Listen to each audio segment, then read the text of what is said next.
Qu'est-ce que l'interdisciplinarité au programme d'éducation intermédiaire de l'IB? C'est ce que nous découvrirons dans cette courte vidéo. Nous définirons ce qu'est l'interdisciplinarité, nous explorerons ses divers avantages et nous regarderons ses objectifs globaux et spécifiques. Les enseignants abordent souvent naturellement l'interdisciplinarité, que ce soit par le biais d'emprunts de notions à d'autres disciplines ou par l'utilisation d'un même thème par 2 ou 3 enseignants lors de projets éducatifs. Pourquoi alors ne pas joindre l'utile à l'agréable? Selon l'IB, l'interdisciplinarité est une voie à suivre pour faire face à des phénomènes qui ne peuvent être compris à partir d'une seule discipline. Le produit fini d'une unité de travail interdisciplinaire devient le fruit d'un travail indissociable de 2 groupes matières. Les 3 qualités de l'enseignement interdisciplinaire sont significatif, cohésif et ancré dans les disciplines. Significatif. L'enseignement aide les élèves à approfondir la compréhension de leur monde et les aide à améliorer leurs compétences afin d'y évoluer plus sereinement. Cohésif. L'élève doit rassembler ses connaissances, ses aptitudes et ses compétences. Nous verrons plus loin les types d'intégration possibles. Ancré dans les disciplines, l'enseignement et l'apprentissage interdisciplinaires sélectionnent et réorganisent les objectifs spécifiques des disciplines en les reliant. Pour l'élève, le travail interdisciplinaire est avantageux car l'élève est amené à utiliser ses connaissances de façon créative, à développer son ouverture d'esprit, à développer sa rigueur intellectuelle, à travailler en collaboration avec plusieurs disciplines, à transférer sa compréhension. Pour les enseignants, le travail interdisciplinaire vise à renforcer la collaboration et le travail d'équipe, permettre un partage des responsabilités entre les groupes de matières, s'offrir des occasions de perfectionnement avec ses collègues, enrichir sa planification avec des connaissances d'autres groupes matières et de développer sa compréhension des concepts du PEI. Voici les objectifs globaux de l'enseignement et de l'apprentissage interdisciplinaire. Grâce aux différentes visées de l'enseignement interdisciplinaire, les élèves pourront s'attendre globalement à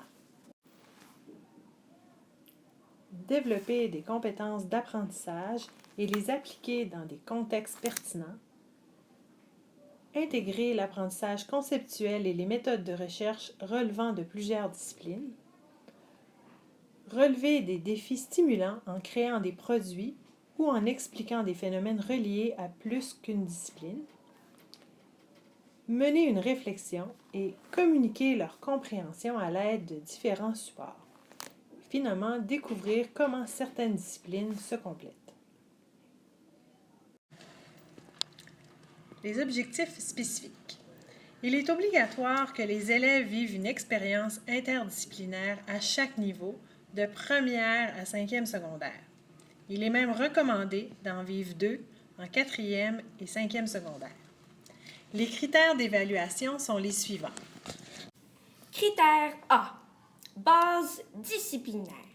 Critère B. Synthèse. Critère C. Communication. Et finalement, critère D. Réflexion.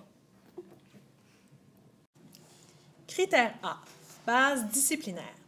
Les élèves devront démontrer qu'ils disposent des connaissances factuelles, conceptuelles et ou procédurales pertinentes dans les disciplines concernées. L'évaluation de ce critère se fait à partir des différents objectifs spécifiques retenus dans les différentes matières impliquées dans le projet interdisciplinaire. Les matériaux de base, les acquis préliminaires, les connaissances spécifiques liées aux matières, les éléments de recherche utiles pour la synthèse produit, en d'autres mots, les connaissances factuelles, conceptuelles et procédurales, sont différents aspects possibles pour réaliser le critère A. Une fois que chaque enseignant a évalué les critères spécifiques à sa matière, une rencontre est faite entre les enseignants impliqués pour en arriver au meilleur jugement, au meilleur ajustement pour ce critère. Critère B. Les élèves devront être capables de synthétiser des connaissances disciplinaires afin de démontrer leur compréhension interdisciplinaire. La synthèse correspond aux produits à évaluer, travail écrit, vidéo, œuvre d'art, etc. Ce produit est nécessairement en lien avec une forme d'intégration proposée par l'IB. Pour vérifier l'atteinte de ce critère, on se questionne à savoir si l'élève a bien intégré les matières impliquées pour créer un produit. A-t-il réussi à bien ébriquer les connaissances acquises ou réactivées par le biais des matières spécifiques? Son produit est-il le fruit de différentes connaissances réinvesties pour en arriver à un résultat? Ici, on n'évalue pas les aspects matière, critère A, mais bien le produit fini. Pour vulgariser, ici, on n'évalue pas la qualité des œufs choisis pour faire notre mayonnaise, mais la mayonnaise elle-même, le produit fini. Critère C, communication. Les élèves devront utiliser des stratégies appropriées pour communiquer leur compréhension interdisciplinaire de manière efficace. Ils devront aussi documenter des sources en utilisant des conventions reconnues. Ce critère veut évaluer l'outil de communication retenu pour présenter le produit de notre travail interdisciplinaire. Critère B. Par le choix d'une forme d'intégration, la communication s'orientera dans un angle plus précis, plus particulier. Par exemple, si la forme d'intégration retenue est une synthèse artistique, les attentes de communication seront liées davantage au domaine des arts, forme, proportion, etc. Si notre forme d'intégration est l'utilisation d'outils transversaux, la création d'une vidéo, par exemple, les attentes de communication seront en lien avec ce moyen utilisé. Qualité de la vidéo, son, image, etc. Critère D, réflexion. Les élèves devront mener une réflexion sur le développement de leur propre compréhension interdisciplinaire. Ils devront évaluer les avantages et les limites des connaissances et des modes de la connaissance. Le critère D porte sur la réflexion que l'élève fera tout au long de son projet. Cette réflexion se fait en parallèle du produit, du travail en tant que tel. Elle peut prendre la forme d'un cahier de traces ou d'un journal de bord où l'élève peut réfléchir librement à son projet tout au long de sa réalisation, avant, pendant, après. Il peut également prendre la forme d'une réflexion dirigée par des questions préparées par l'enseignant sur son processus d'apprentissage du début jusqu'à la fin du projet. L'élève doit également se questionner sur ce qu'il sait déjà et sur ce qu'il a appris par le biais des matières impliquées au cours de ce projet. Ce questionnement sera graduel de la première à la 5e année. Simple au début de son parcours, le questionnement demandera à l'élève de devenir plus autonome dans les réflexions qu'il fera jusqu'en dernière année. Lors de celle-ci, il sera amené à se pencher sur l'évaluation des avantages et des limites des connaissances et des modes de la connaissance disciplinaire et interdisciplinaire. En d'autres mots, l'élève se questionnera sur l'importance des connaissances et de leurs modes qu'apportent les différentes matières liées à son projet interdisciplinaire. Encore ici, les approches de l'apprentissage en matière de réflexion seront un atout et fourniront des pistes de réflexion pour l'évaluation de ces critères. L'apprentissage interdisciplinaire permettra à l'élève de réfléchir sur la façon dont ce projet lui a permis d'approfondir sa compréhension interdisciplinaire. L'IB propose 6 formes d'intégration. Les voici. Explication complexe, synthèse esthétique ou littéraire, expression personnelle, utilisation d'outils transversaux, contextualisation historique, culturelle et autres, et solutions pratiques. Exemple d'explication complexe. Projet sur le virus Ebola, projet sur la mort assistée et travail rédigé sur la commercialisation de l'eau potable.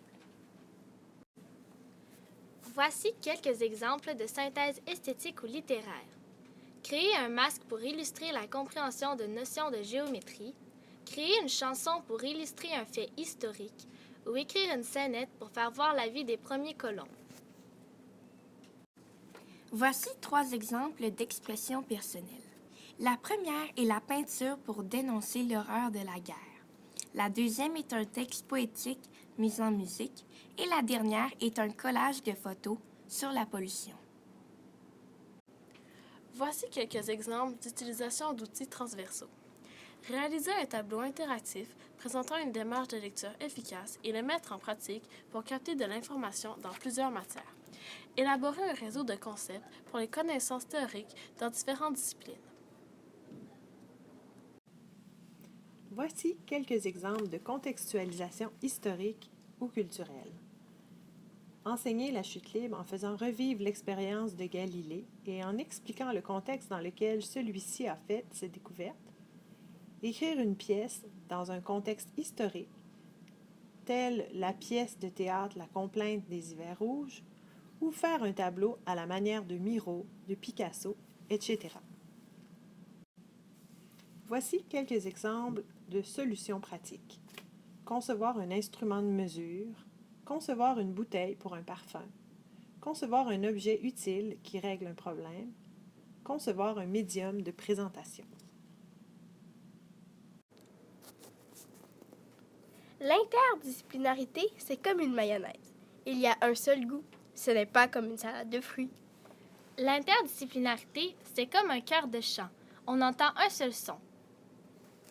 L'interdisciplinarité, c'est comme un alliage. La liaison des métaux est plus forte que chacun des métaux pris séparément.